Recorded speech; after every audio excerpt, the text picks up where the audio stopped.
Hi hello welcome to my channel. ఈరోజు మునక్కాయల masala curry ఎలా తయారు చేసుకోవాలో చూద్దాం. అందుకోసం స్టవ్ పైన ప్యాన్ పెట్టి కొన్ని ఎండు కొబ్బరి ముక్కలు, కొన్ని ధనియాలు, ఒక స్పూన్ జీలకర్ర, వీటితో పాటు కొన్ని నువ్వులు కూడా వేసి వేయించుకోవాలి.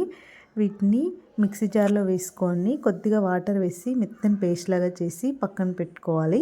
ఇప్పుడు స్టవ్ పైన ప్యాన్ పెట్టి అందులో 2 స్పూన్ల ఆయిల్, 1 స్పూన్ జీలకర్ర, సన్నగా కట్ చేసుకున్న ఉల్లిపాయ ముక్కలు, పచ్చిమిర్చి, కరివేపాకు వేసి ఇవన్నీ ఫ్రై అయిన తర్వాత రుచికి సరిపడా ఉప్పు, 1 స్పూన్ పసుపు, అల్లం వెల్లుల్లి పేస్ట్ కూడా వేసి ఫ్రై చేసుకోవాలి.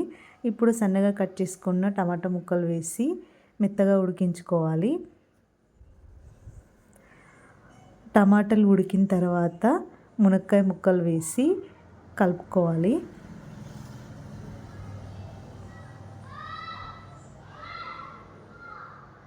వీటన్నింటిని కలుపుకున్న తర్వాత మూత పెట్టి 2 నిమిషాలు కుక్ చేసుకోవాలి. ఇప్పుడు రుచికి సరిపడా కారం వేసి ముక్కలకు పట్టేలా కలపాలి.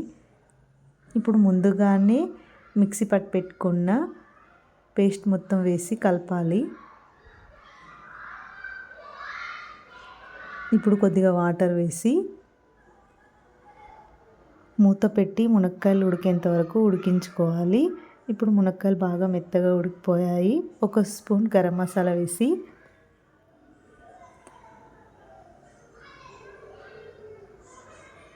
లాస్ట్లో కొత్తిమీర వేసుకుంటే ఎంతో టేస్టీ అయిన మునక్కాయల మసాలా కర్రీ రెడీ.